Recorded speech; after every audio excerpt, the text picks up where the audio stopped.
Here comes old school. This is Old School Queenies Couples Podcast. Oh yeah. And I got a new hot topic for you every week. Yeah. I'm cutting my music down now. I'm coming at you live from my studio. Yeah, my little small apartment studio. And thank you. I want to thank you. I want to thank you for tuning in. So as I was speaking earlier, or at another time, that most of my couples relationship type topics is for subscription only. So you have to get an Apple subscription. But sometimes, every now and then here, we got the news that I have to report for free. And I'm going to share my poor people's news to you, to us, for us, and our history for us to learn about what's going on in the world and all around our area and our neighborhood and all like that. So, thank you again for tuning in, and take a listen. Take a listen at the latest. Take a listen at what I captured for you, for us poor people, for us, for all of us to share and learn our history as well. Thank you again. Yeah, this is old school to your new school. They say Africa is behind in space technology, but here's the truth. The world's satellites cannot function without Africa. Africa hosts some of the most important ground stations on Earth. Signals from global satellites pass over African skies every minute. Telecom companies, GPS systems, weather forecasting, military surveillance, and global internet networks depend on African territory for coverage. But they never teach this. Foreign space agencies built bases in Africa because the continent sits in the perfect orbital window. Africa's equatorial position gives satellites optimal speed, stability, and launch efficiency. Without African alignment, many satellite paths simply fail. Africa isn't a spectator in space. Africa is the foundation, and now the game is changing. Nigeria, Kenya, South Africa, Egypt, Rwanda, Ghana, and Ethiopia are launching satellites, building space agencies, constructing observatories, tracking space debris, developing rocket systems, claiming orbital slots that were once reserved for global powers. The fear is simple. If Africa controls its orbital rights, Africa controls who gets access to space. If Africa builds its launch systems, Africa controls who reaches orbit. If Africa develops its satellite networks, Africa controls global communication. Space will not be the next frontier. It will be the next battleground of African influence. Follow Africa unmasked, because the world looks up to space, but space looks down at Africa. This is Old School Queenies, Poor People's News. Continue. Let's continue. I captured some good information to share. Racism to you. You think if Japanese were held slave in this country, they'll turn around and buy each other? You think if Jews were held as slaves in this country when it was over, they'll turn around and buy each other? You think if Jews were held as slaves in this country for long and they were set free, emancipation, they would even try to kill each other? They would never. It would be the most loving environment you would ever want, because they will become very united. What do? Oh, I'm sorry. We were brainwashed. We were taught how to kill during slavery. That's what we say. What you're saying is telling people that we are so stupid. You know, there's a saying, a story that is bogus. I know it's bogus. That in the 60s, the FBI planted crack in black neighborhoods. That's why we became crackheads. The FBI, since they deal with human profiling, they know already that you would use it. Because if they had poured the same thing in Jewish communities, the Jews will walk past it, even at a discount price. They won't take it. If they had poured the same thing in the Korean communities, they won't take it. In the Chinese community, why didn't you take it? You're telling your kids that your forefathers were stupid, that you saw poison and you took it. That's what you're teaching children. Since the U.S. media won't show this video, I'm going to show it. This is Venezuela, ladies and gentlemen. And the people are demanding that the United States let their president out of U.S. custody.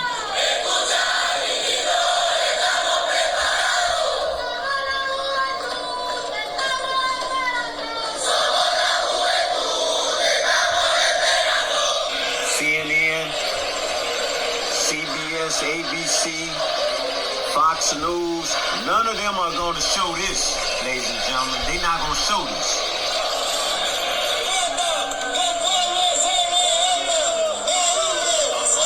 Millions of Venezuelans have taken the streets and they want their president back in office. Now, what Trump got to say about this? There is no one watching the hen house. Okay, so before you all start blowing it into all kinds of other stuff, just know that it's nuanced speaking. Well, I think you meant the lack of accountability, because you've had 9 shootings by ICE agents against various people. We haven't heard much reporting on it, and no one's been held accountable, and we don't know the status of the investigation. So that does feel like there's a lack of accountability and transparency. You are very kind, and I appreciate it. So, moving forward, you know who has been desperate to get his hands on a Nobel Peace Prize for a while now. And Venezuelan opposition leader Maria Corina Machado. There's a movie named that. Corina. No, I did Corina. Corina. In any case, she has offered to share hers with him for capturing former President Maduro. Take a look. As soon as I learned that we had been awarded the Nobel Peace Prize, I dedicated to President Trump because I believed at that point that he deserved it. Did you at any point offer to give him the Nobel Peace Prize? Did that actually happen? I had read that somewhere. I wasn't sure if it was true.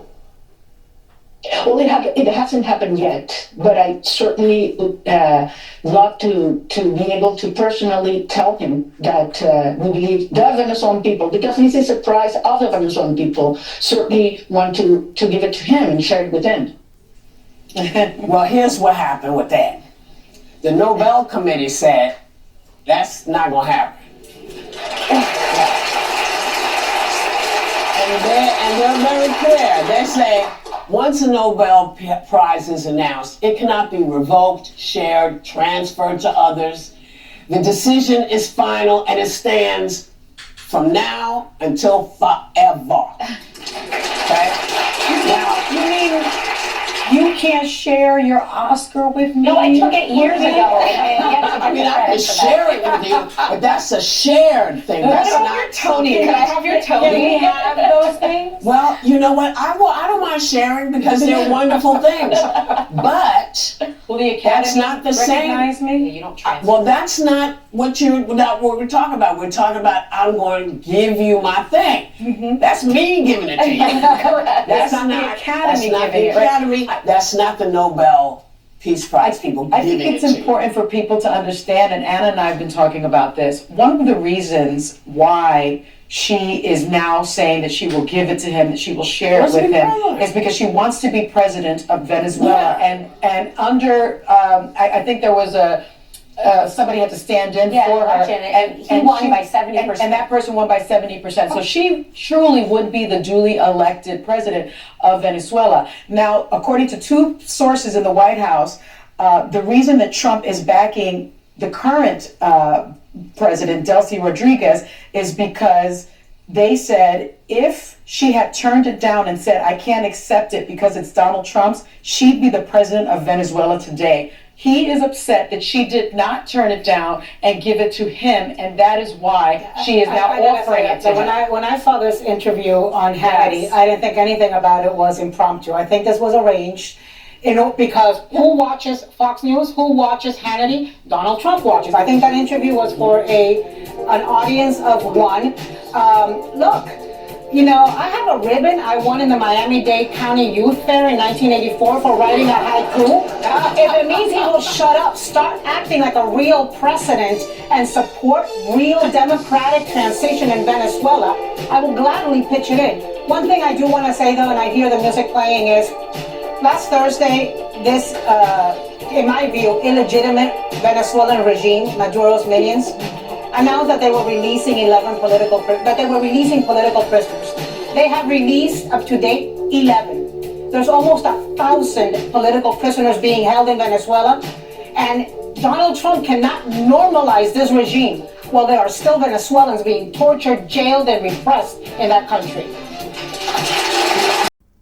All right. That was Venezuela's news. Now, more international news about Africa. Let me just start here with the Africa news. I know we did some in the very beginning of this broadcast, but now let me go back to Africa.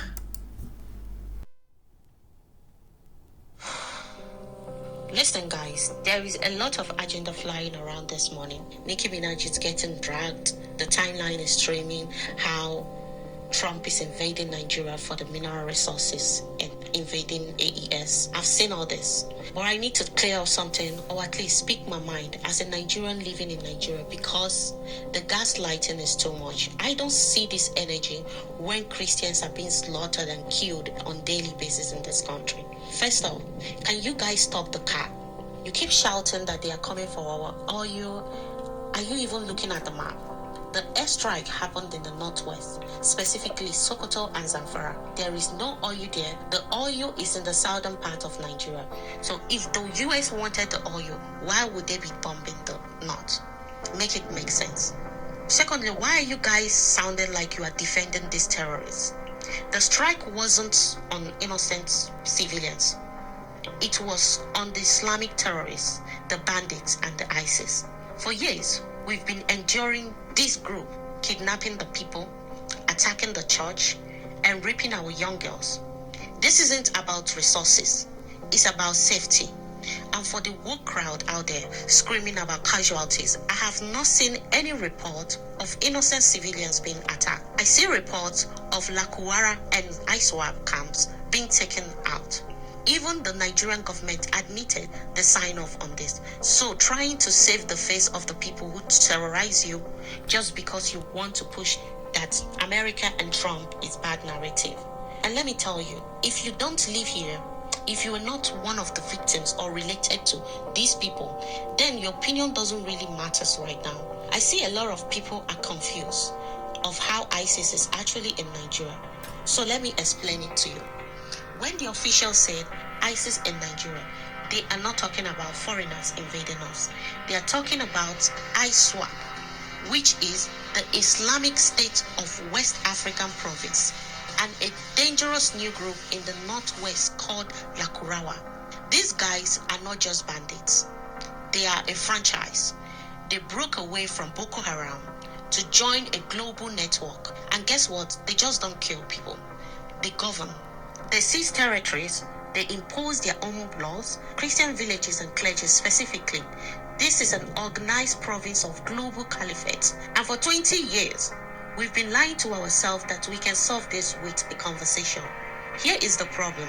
We think every issue can be solved by a roundtable discussion, but the US have learned the lesson on 9/11 that Nigeria is just learning now. You cannot negotiate with someone who wants you dead. Imagine you were back in secondary school. There is a bully who steals your lunch money every day. If you say, please, let us be friends, does he stop? Fuck no. He laughs at you, he steals your lunch money, he steals your transportation money because he sees you as a weak person. But the day you wait for him at the gate and punch him in the nose, you don't say a word, you just fight back. That is demonstration. The next time he sees you, he won't see a victim. He will see a consequence. Al-Qaeda and ISIS don't want a meeting. They want a caliphate. You cannot talk a bully out of being a bully. You have to stop them. And people are asking, why Sokoto, why Borno? This is the critical part. You need to understand the history of Nigeria. Borno State is just a battlefield. Sokoto is the seat of the caliphate. Historically, Sokoto represents the center of Islamic rule in West Africa. The terrorists are not fighting for the land. They are fighting to restore a religious empire. If you cut out the branches, which is Borno State, they grow back. But the US understand that if you want to kill a tree, you have to strike the root, the ideology center, which happens to be Sokoto State. They are using the ungoverned spaces in Sokoto and the Niger border to smuggle weapons. When Trump ordered those strikes, he wasn't attacking the north. He was attacking the bunkers where they hide. So where does this lead us? We are a country of two complete different ideologies, forcing ourselves to share a room.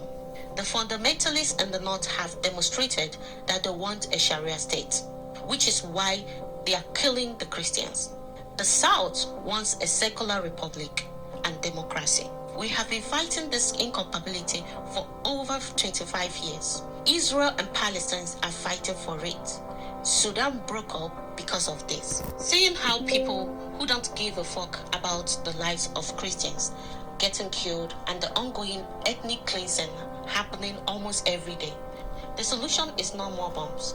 Maybe the solution is one thing we are all afraid of saying: divide or regionalism. Let me make this clear. If the North wants a caliphate, let them have it. If the South wants a republic, let us have it in ours. Because right now, we are not a country. We are a crime scene. It is either we destroy these terrorists completely, or we let Nigeria divide to save lives.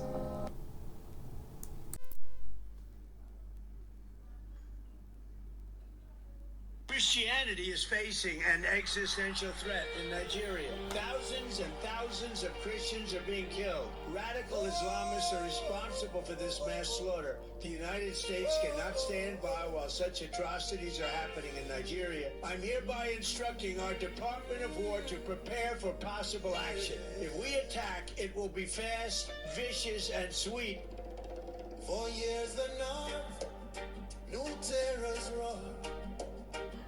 Community shattered, hearts torn to the core. Terrorists struck and multitudes fell. Blood and sorrow where peace once dwelled. While leaders watched, the cries went unheard. Pain filled the land without a comforting word. Generations grieved under relentless attacks. Innocent lives lost on dangerous tracks. Then came a voice, bold and unafraid. A spotlight of justice that the world could not evade. A global alarm that broke the night. Restoring hope. Calling for what is right. Thank you, President Donald Trump, for giving faith a voice again. Thank you, President Donald Trump, for standing strong to say amen. Yeah, no terror goes further. No evil wins the fight. Where truth speaks boldly, fear bows to light. Thank you, President Donald Trump, for restoring hope and life again. Terror ruled long where worshippers prayed. Farmers lost fields where harvest once laid.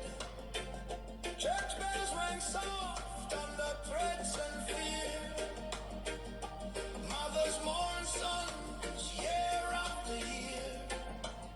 The establishment mocked the pain they saw, denying the bloodshed, denying the war. But you stood fearless, you stood tall, a voice for the hurting, a hope reviving call. We went to bed on Christmas Eve filled with fear,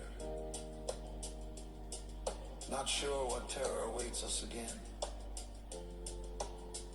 We woke up with news of airstrikes on the terrorists. We were able to celebrate Christmas without tears of horror and voice of lamentation. The elite may not salute your stand, but heaven honors the brave who defend the land. Don't look back, don't be deterred, for truth needs a trumpet and justice needs a word. You sounded the alarm when others looked away.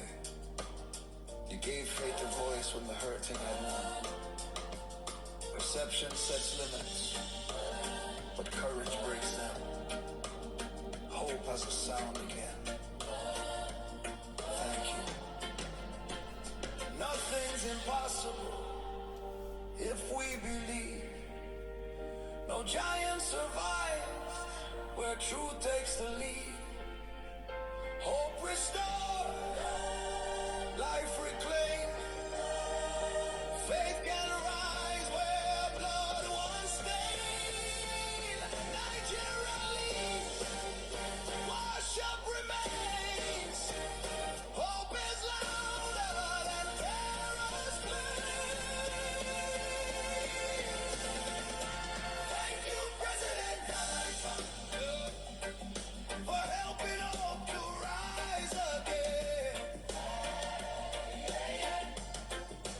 Thank you, President Donald Trump, for giving faith a voice again. Christ is our peace, and fear is gone. A new dawn breaks, the night moves on. Thank you, President Donald Trump, for restoring hope and life again. We say thank you, Nigerians declare. We stand with you and America in prayer. Hope restored, where terror once trod. Faith speaks louder, and justice points to God. Thank you, Americans, for hearing the cry, for lifting the hurting to reach the sky. Thank you, President Donald Trump, for restoring hope and life again. Christianity Wow. is facing. Wow. This was a powerful video, and it was sent to me by my Nigerian neighbor. They are thanking Donald Trump for his brave and action. And we need action versus all this meetings and talks and meetings. And so they are really thanking President Trump for action. You know, we need some action. We do. And, you know, it's thought out action is best, but, you know, sometimes Donald Trump is a hit and miss with Mr. Trump. But our President Donald Trump is really being celebrated in Nigeria. This is Nigeria. They thanking him because these terrorists been sitting over in part of their country for years, and they have not been able to get rid of them. And they've been taking over certain parts of their land in this corner and just raving havoc on their people, small villages, just taking over, walking in, taking over, and just going devilish crazy over there. So Donald Trump he sent the military, his Department of War right there and hit that area to get rid of those devils, those ISIS, those terrorists terrorizing the Nigerians, small villagers over there. So thank you, Donald Trump is the song that they came up with. And he ought to get a medal for that. If you want a medal, get a medal for that, getting rid of those terrorists over there in Nigeria, in that area, that neighborhood, those neighborhoods over there. Thank you, Donald Trump. Wow. While we've been distracted by what's going on in Venezuela, Ibrahim Traoré of Burkina Faso was attacked last night. According to the media, they said that some of his soldiers were infiltrated, but the citizens of Burkina Faso found out about it and came to save his life. They're saying that the ex-president of Burkina Faso, the one that Ibrahim Traoré took power from, is behind the entire thing. And the citizens of this country think that the West have a lot to do with it. but because the citizens of Burkina Faso love this man so much, they stopped him from being kidnapped and unalived. They're saying that somehow the ex-president got soldiers into this man's military that were supposed to be protecting him. So maybe they paid them off or did something to make them flip. We need to be mindful about things like this, because while we were all distracted with what was going on in Venezuela, this was happening as well. And I don't find that to be coincidental. What about you? While we... You think that killing me will stop this movement? You are wrong. I am just one man. I breathe like you. I bleed like you. I can die like any other human being. But what I represent is not my body. What I represent is an idea. And ideas do not die with bullets. For a long time, Africa was taught to believe that power lives in one man. Remove the man and everything collapses. That lie ends here. I did not wake up one day and decide to be different. I am standing here because millions of people before me suffered, resisted, and refused to bow down. If I fall, it will not be the end. It will be the beginning of something even bigger. You can plan an attack. You can fund betrayal. You can try to scare us. But you cannot erase what people have already understood. Once the mind is free, it cannot be locked again. Once a man knows his worth, he cannot be turned into a slave again. Do not think my death will bring silence. It will bring voices, louder voices, braver voices, voices that no longer ask for permission. If I am alive, I speak. If I am gone, the people will speak. Either way, the message remains the same. Burkina Faso is awake. Listen carefully to this, because this is not a threat. It is a reality. If Ibrahim Traoré is killed, Burkina Faso will not look for another savior. It will create millions of leaders. Every man who understands this struggle will carry it forward. You cannot arrest an entire population. You cannot assassinate an entire generation. You cannot silence a truth once it has reached the streets, the villages, and the hearts of the youth. Leadership is no longer sitting in one office. Leadership is walking barefoot on our soil. I did not invent resistance. I learned it from the people, from mothers who feed their children with empty hands, from soldiers who defend the land with old weapons but strong hearts, from youth who refuse to accept a future of dependency. If I am alive, I will continue to serve. If I am gone, others will rise, stronger, angrier, and more determined. That is not something you can control. That is not something you can negotiate. You may remove a face, you may remove a voice, but you cannot remove awareness. Burkina Faso has crossed that line, and once crossed, there is no return. This revolution is not written on paper. It is not announced in speeches. It lives in the daily choices of our people. When a farmer decides to believe in his land again, when a soldier refuses to betray his nation, when a young person chooses dignity over foreign approval, that is the revolution. Do not confuse this with politics. This is about identity. For too long we were told who we are, what we deserve, and how far we can go. Today we are answering that question ourselves. I am not asking people to worship me. I am asking them to wake up. I am not asking for loyalty to a man. I am asking for loyalty to the future of this land. That future does not depend on my survival. It depends on your courage. This movement cannot be stopped because it does not belong to me. It belongs to the people who decided they are no longer weak. And once a people realize their strength, no force on earth can put them back to sleep. An army can be defeated, but a mind that is awake cannot be controlled. Once a young man understands that his poverty is not destiny, he becomes dangerous to those who profit from it. Once a nation understands that its resources belong to its people, it becomes uncontrollable. They do not fear Burkina Faso because we are strong today. They fear what we will become tomorrow. A free people is the greatest threat to exploitation. And that is why they attack leaders. That is why they fund chaos. That is why they spread fear. But it is too late. Our people are learning. And knowledge spreads faster than bullets. Let me be very clear. Burkina Faso will never go back. Never. We have tasted humiliation. We have lived under control. We have watched others take our wealth while our children slept hungry. That chapter is closed. They may call it partnership. They may call it cooperation. But when one side takes everything and the other side remains poor, that is slavery with a new name. Yep. I refuse that future. Freedom is not easy. Freedom is expensive. It demands sacrifice.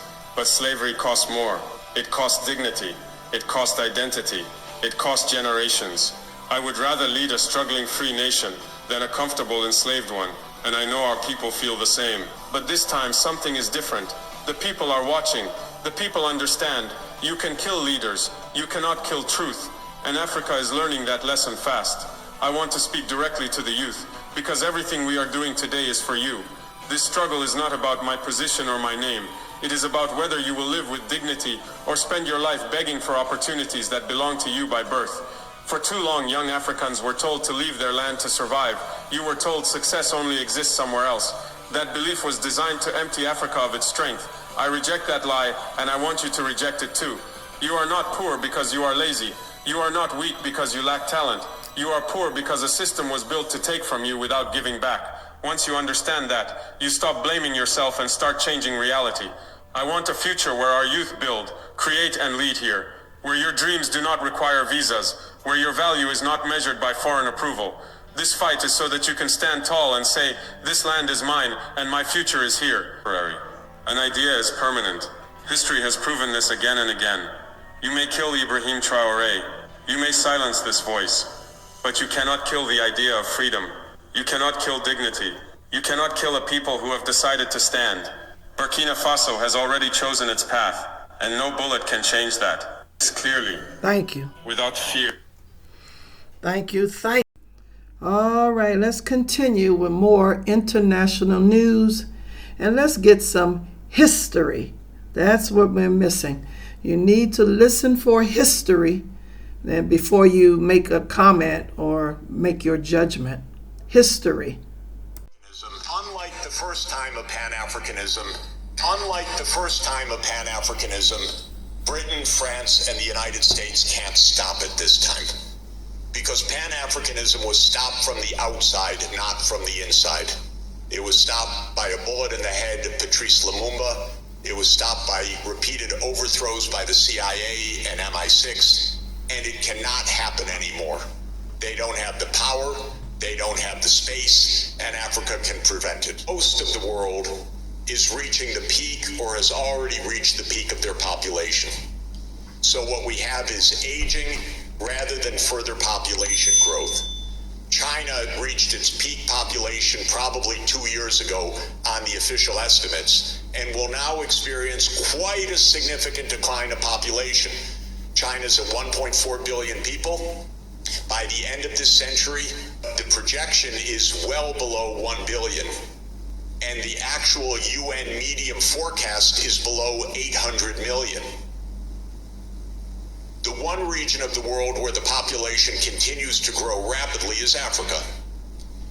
Africa's population grew 5 times from 1950 till today. It's 1.5 billion.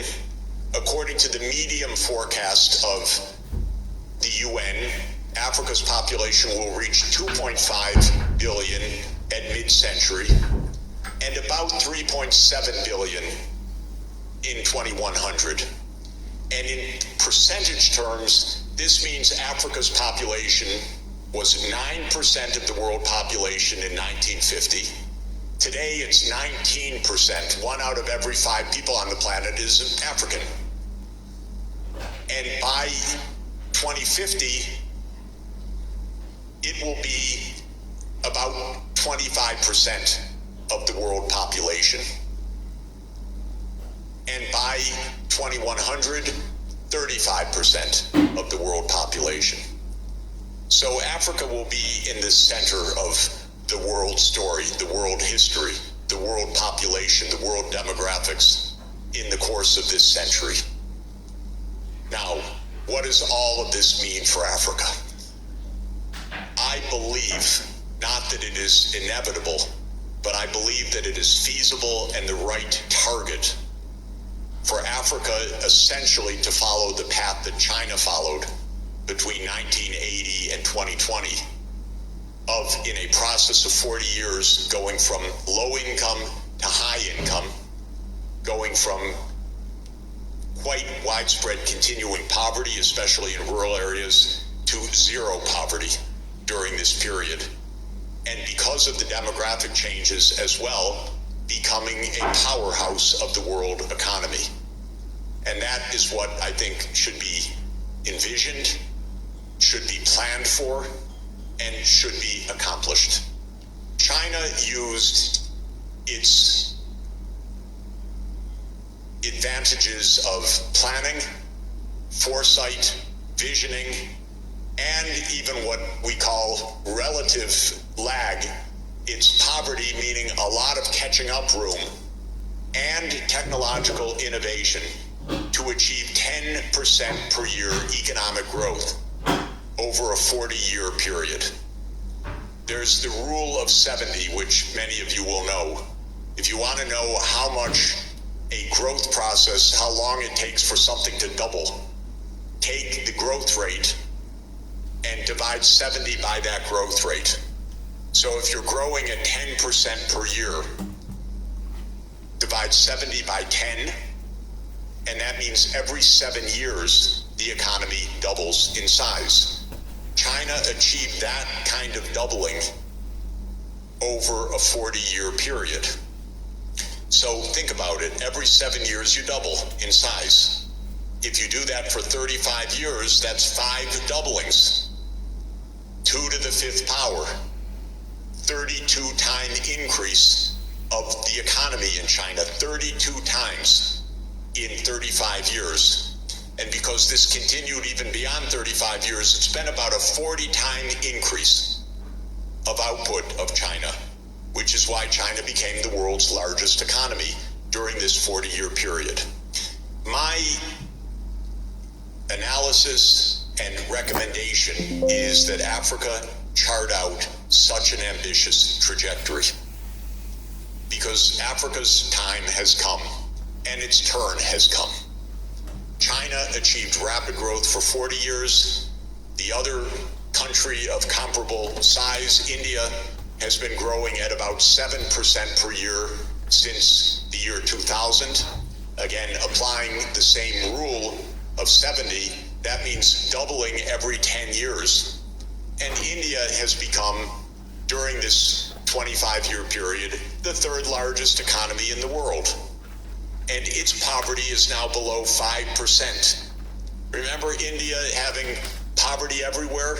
Its extreme poverty rate is now below 5%. So my view is Africa's next. You're the next region of 1.5 billion people. But it takes some change of perspective and some new strategy. The change of perspective, first of all, is that this has to happen at a continent-wide scale.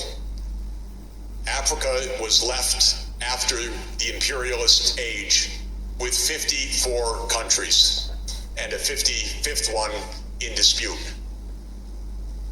The transformation that I'm talking about cannot happen 54 separate times. It should be an Africa-wide success, because scale matters in economics. China and India were able to grow so fast because of a large economy and a large market that supported a lot of innovation and supported a single strategy that was coherent to build out a power system, to build out a fast rail system, to build out a highway system, to build out a 5G digital system. And Africa, I want to act like the Union, like a continental free trade area that is investing at the African scale to accomplish the same.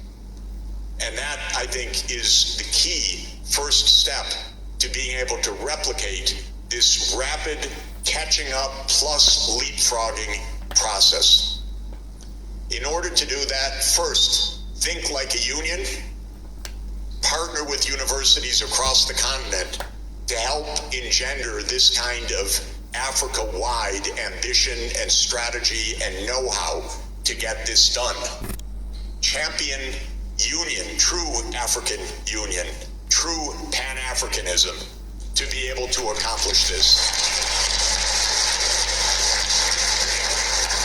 And unlike the first time of Pan-Africanism, Britain, France, and the United States can't stop it this time, because Pan-Africanism was stopped from the outside, not from the inside. It was stopped by a bullet in the head of Patrice Lumumba. It was stopped by repeated overthrows by the CIA and MI6, and it cannot happen anymore. They don't have the power, they don't have the space, and Africa can prevent it. And so we can really have an Africa-wide strategy. And that means building out the infrastructure, the hard infrastructure of rail, of digital, of shipping, coastal shipping, and I could say the soft infrastructure of a continental-wide university excellence to put science and technology in the forefront, because this will require a lot of innovation and a lot of homegrown skills all over the continent. So we need this Africa-wide investment program that invests first in the young people. This vast population increase is so promising if you invest in the skills of the young people. Keep the mindset, no child should be without at least a high school education, upper secondary minimum, everywhere, quality. No child should be at school without a laptop. Really. You need this for today's world. They're not expensive. They can be part of an education budget. Everybody needs digital access. We're all going to have our AI tutors online, helping us through difficult problem sets and so forth. You need to use the leapfrog technologies. So investing in the skills is critical. And then, of course, that means all of the rest of the infrastructure that supports this. This, I think, is what the great opportunity is. I think that this is what we really mean by the change of the world order. I believe that by 2050, Africa will be a high-income region. It will be a successful and growing region. It will be a region of peace, and it will be looked to throughout the world for partnership and for innovative solutions. Thank you very much. If you're a United States citizen, I actually need your attention right now. I don't care if you're liberal, conservative, Democrat, Republican, old, young, rich, poor, white, black. Eyes locked in. I now have people from Israel on my inbox on social media threatening me, harassing me, calling me names, trying to tell me what I am and I'm not allowed to say. Why am I addressing Americans when I talk about this? Because I don't think you guys understand how actually out of control and unhinged this shit is, okay? I've always been a social media content creator for like the past 3 or 4 years of my life. With the recent turn of events in the United States, I started making political content, okay? One thing I said before I even made political content was that I always thought social media and mainstream media, being the news, pumped us full of propaganda and had too much reach in way of infringing upon our constitutional right to freedom of speech. No corporation, entity, or community standards should be able to impede upon our constitutional right to freedom of speech in the United States of America that is federally protected and written into law. But nonetheless, they found a way to do so with community standards and propaganda via mainstream media like Fox News and now CNN, okay? This is a reality. It's not a conspiracy theory, all right? So there's always been an overreach on infringing upon our constitutional right to freedom of speech. And recently, I've spoken out quite a bit about a lot of things having to do with Zionism and Israel. Number one, I am against the genocide in Palestine. Now, whether you're a humanitarian, a Christian, your moral compass actually points north, or you're a greedy capitalistic scumbag, we can all agree that American tax dollars should go to American social services. There is absolutely no reason we should be funding somebody else's healthcare and education, or their genocide, their religious crusade, for that matter, with American tax dollars, while eliminating American social safety nets. We're losing FEMA relief. We're losing funding to the Department of Education. They're defunding the police. And a lot of you conservatives were really against that when liberals were talking about it for the BLM, but you're okay when MAGA does it. It's actually insane. They're cutting Medicaid. They're cutting food stamps. They're going to cut Social Security, veterans benefits, and the list goes on. But one thing they've never cut is funding to Israel. What is my point? My point is this. We don't have conspiracy theories anymore.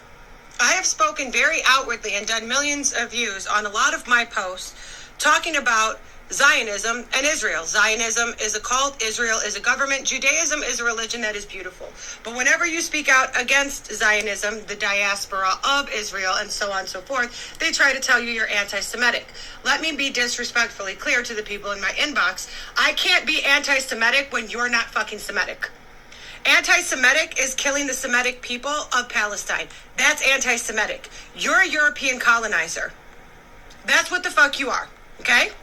That's what the fuck I am, right? I'm a white person in the United States. It is what the fuck it is. So anti-Semitism and anti-Zionism are not mutually intertwined. Let's start there. When I touch on conspiracy theories, I say that these aren't conspiracy theories anymore because nobody's hiding it, okay?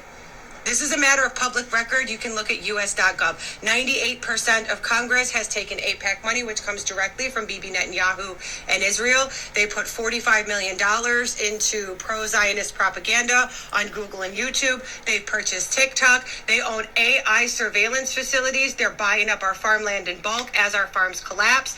They own majority of the privatized military contracts. They own majority of your Roth IRAs and 401ks. They own the hedge funds that have purchased 1/3 of all single-family homes and rental properties in the United States of America, and the list just goes on and on and on, okay? So I've literally proven these things to you guys on social media and given you the sources that you can vet for yourself, because a lot of the time it comes directly from the horse's mouth.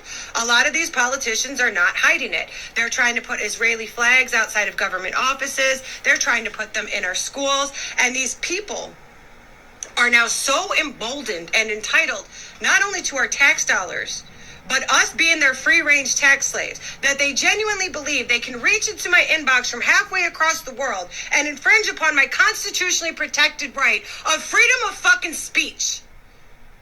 Do you guys understand what they did to fucking Palestine and why they did it to Palestine? Do you understand that they're now moving on to the Christians? This isn't about Islamophobia. This isn't about people being Muslim. It's about European colonization, okay? And then furthermore, it's about the Zionist diaspora. It's about converting or cleansing the earth of Gentiles, which is anybody who is not Jewish. People have literally proven that they're responsible for majority of the wars that we initiated on their behalf in the Middle East. As I said, they own majority of our privatized military contracts. When you look back at what these contracts were used for, it was used to wage war against countries that Israel has beef with, weapons of mass destruction, 9/11. They're even, throwing out theories that he was responsible for JFK's assassination because he wanted something publicly done with AIPAC. I mean, they're suspected to have assassinated Charlie Kirk. They're threatening an assassination against Candace Owens. And however much I might not have liked these conservative political commentators, at the end of the day, freedom of speech in the United States is a constitutionally protected right. When they are now murdering our public figures and threatening our citizens because we want to see our tax dollars not funding a fucking genocide that's eventually going to be pointed at us, but instead going to social safety nets that we're paying for them while funding their genocide and diaspora, that's actually fucking insane. Like, you guys do understand they are taking our fucking money to kill Christians and Muslims in the fucking Holy Land, to colonize the world and to cleanse it or convert it of Gentiles. That is their agenda. And they are so emboldened that they are assassinating our public figures and threatening our fucking citizens. Like, how do you think it started in Palestine? Do you think they just came out the gates bombing fucking Gaza? No, it was a slow crawl to the rhetoric that eventually led to their fucking genocide. And we see that happening in the United States. A, with MAGA coming for people of color, and now B, Palestine, okay? And once MAGA has completely cleansed the United States of people of color, make no mistake, they are going to continuously send these people the money they need to cleanse and convert the earth of Gentiles, which is everybody who isn't Jewish. And again, let me be clear. My problem is not with Judaism. My problem is with the Zionist cult that's bleeding Americans dry of tax dollars. You guys literally don't even have a funded education system for your fucking children. You don't have free health care, but you know who does? Them, off your fucking tax dollars. Do you understand? Go look up Gaza. Go look up Gaza. The reason your child doesn't have a funded education system is because you paid for that with your tax dollars. Okay? Whether it's morality, religion, being a humanitarian, or just flat out fucking capitalistic greed. I think we can all agree that American dollars should stay in the United States of America. But just saying that out loud has now got citizens or members of the IDF, that's the Israeli Defense Forces, that's the fucking military in Israel, threatening me, an American citizen. That's actually fucking happening. Bitch, what? I said it before, and I'm going to say it again. When they're done with them, they're coming for us, and they are literally making it as obvious as they possibly fucking can. The president is a cuckold. He doesn't give a fuck. He never has, and he never will. He rapes children on Epstein Island. All he gives a fuck about is getting his rocks off and being as rich as he can before he finally croaks in his dirty fucking diaper. Do you understand that that man does not give a fuck about selling out the United States of America, your constitutional rights, your sovereignty, your military, your farmland, and most important, your Lord and fucking Savior? See, this is where your Constitution comes from. These are the people who wrote the Constitution. See, the Constitution used to be called the Magna Carta. It was written in 1215. That's when it was written. AD. That's when it was written. When they lied to you and tell you James Madison sat down and wrote the Constitution like he was so intelligent, that's a lie. That's a lie. No, they got it from the Magna Carta. That's where they got it from. And it was written by a melanated man. When they tell you the Declaration of Independence, Thomas Jefferson, which was raping indigenous women, and Benjamin Franklin, they sat down and wrote it. No, they didn't. The Bill of Rights, all that came from Europe. The Constitution, where you get taxed and all of that stuff, all of that came from the Magna Carta, written in 1212. Look it up. Magda Carta. Look it up, and you'll see for yourself. They like these people was brilliant. They came here to kill and destroy and set up shop. Kill your people and then build over their stuff.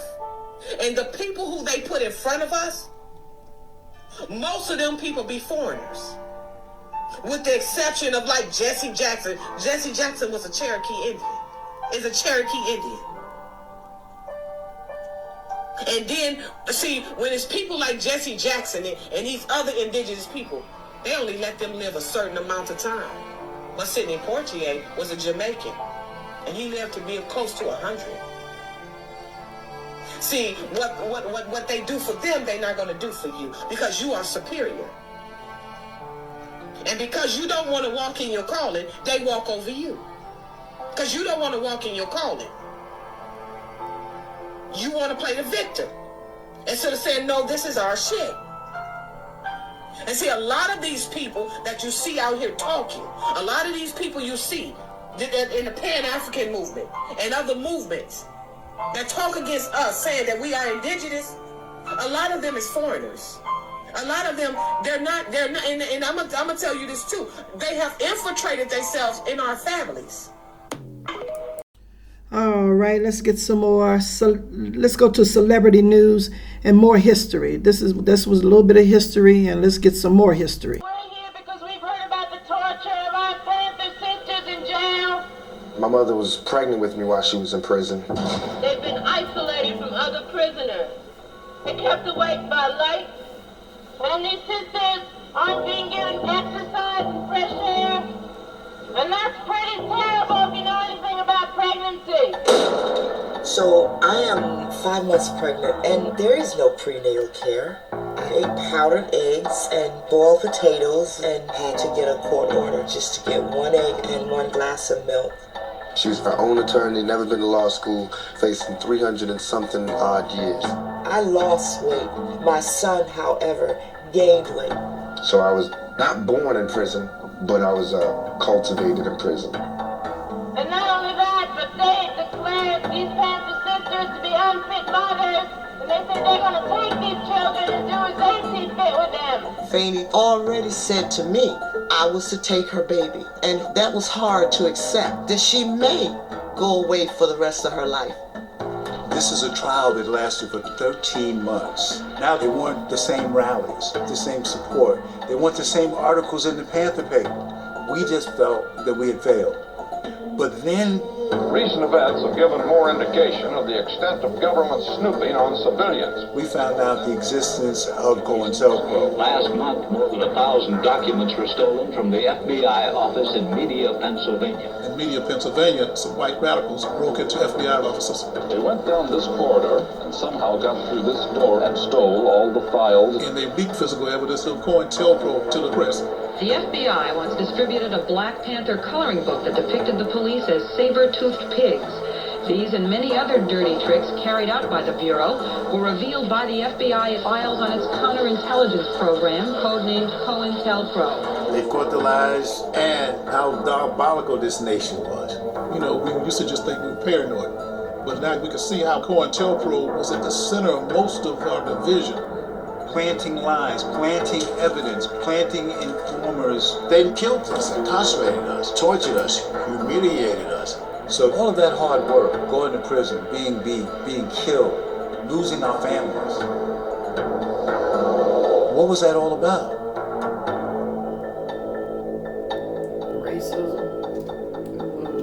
Tupac was not supposed to be here.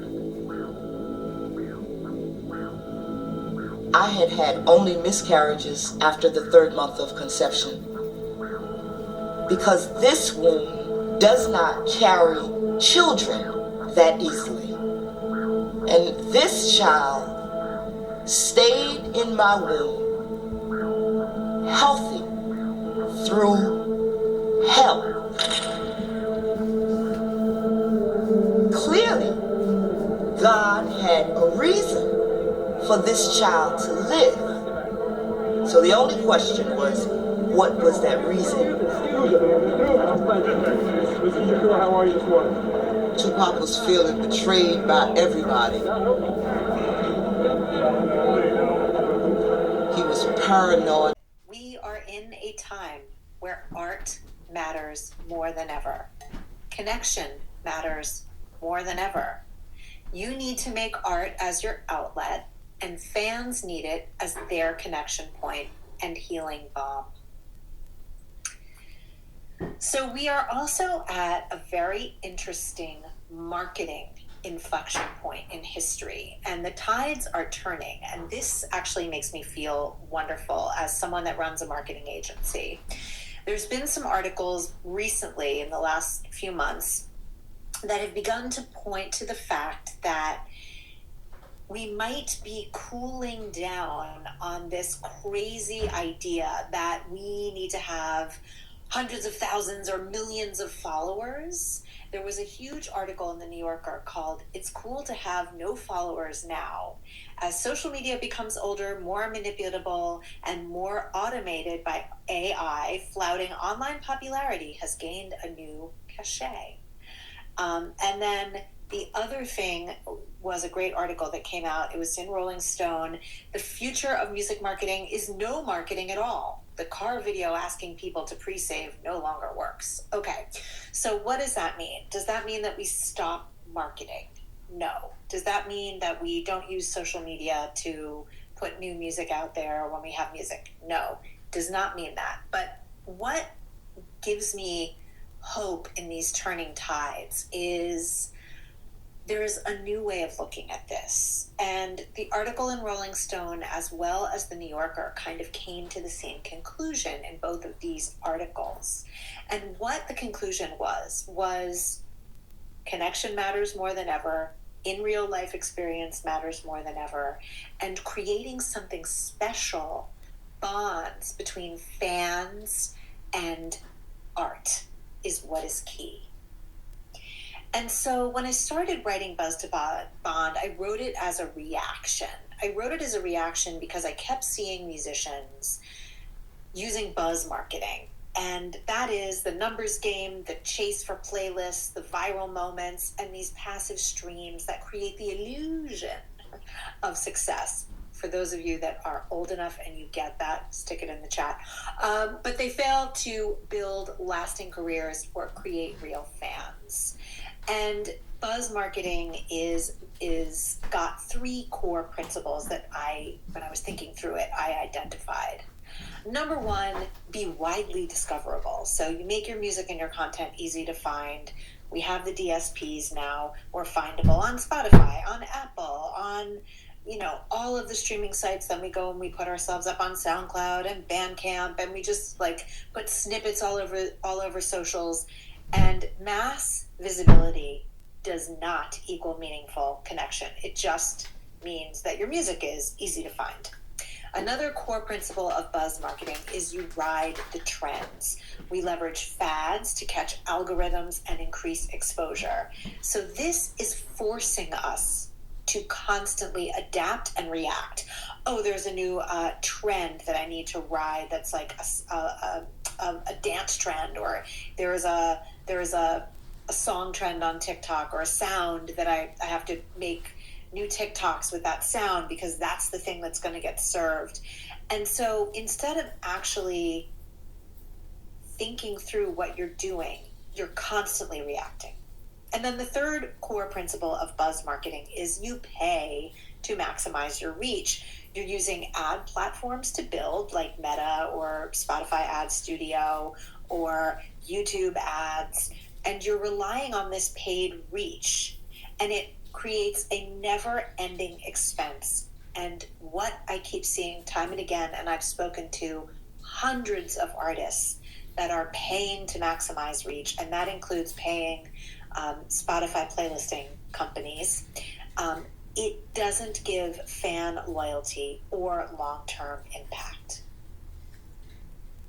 So, just a few examples of buzz marketing: riding dumb social media trends, radio promo, Spotify Ad Studio, YouTube, traditional ads, growth hacking, PPC ads, influencer collabs, which I've seen artists waste a lot of money on, and having someone who's walking their dog or baking cookies with your music in the background might not be the best way to get people to understand that you're a serious artist.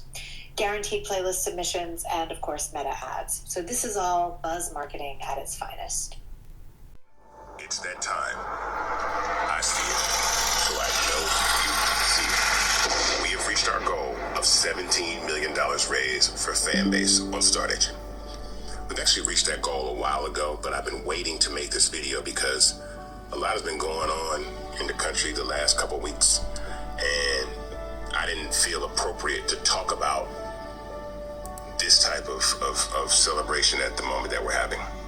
But I want to say thank you to all the new investors and everybody that is joining this round.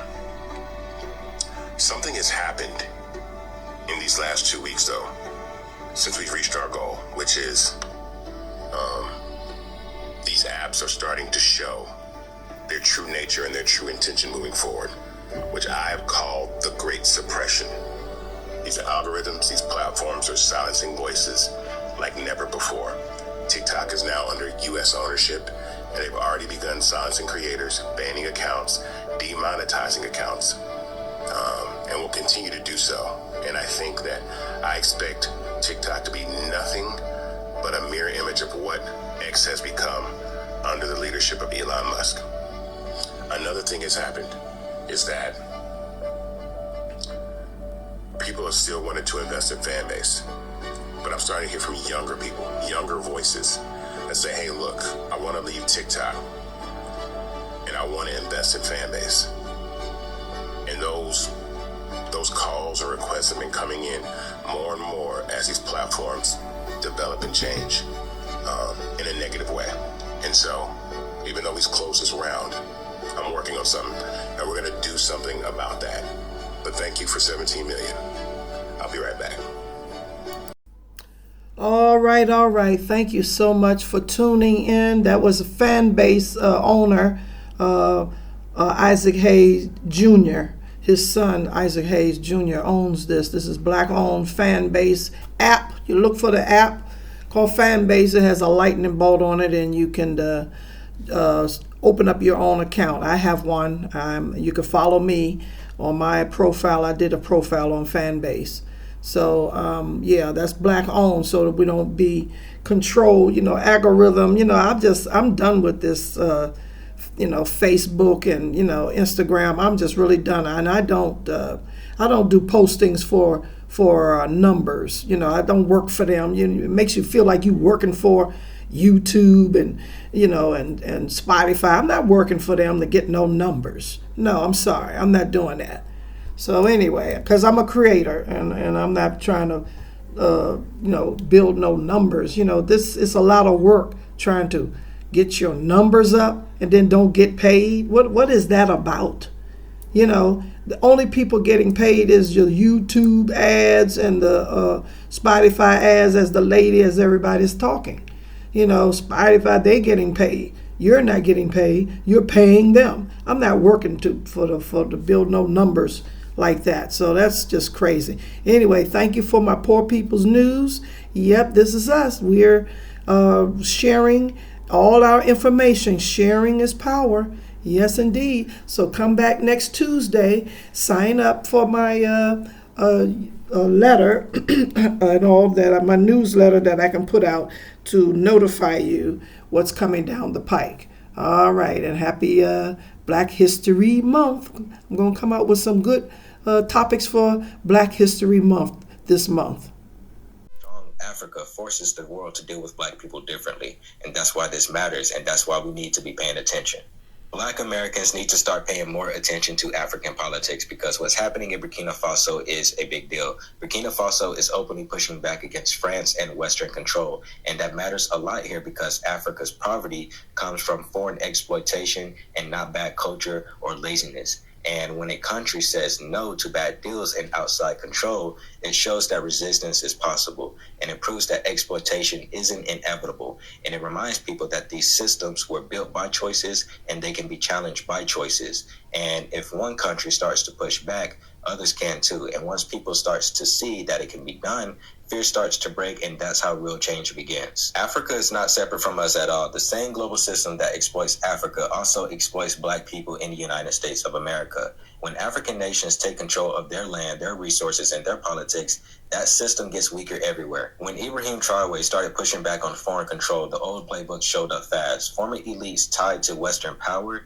don't just walk away from money, influence, and resources. They try coups. And this happens every time leaders talk about sovereignty and breaking unfair deals. They keep exploiting Africa because they still see Black people as people to use and not respect. And when African nations are strong politically and economically, that image starts to crack, and they'll have to start respecting Black people. But global respect doesn't come from sympathy from past trauma. It comes from power. A strong Africa forces the world to deal with Black people differently. And that's why this matters, and that's why we need to be paying attention.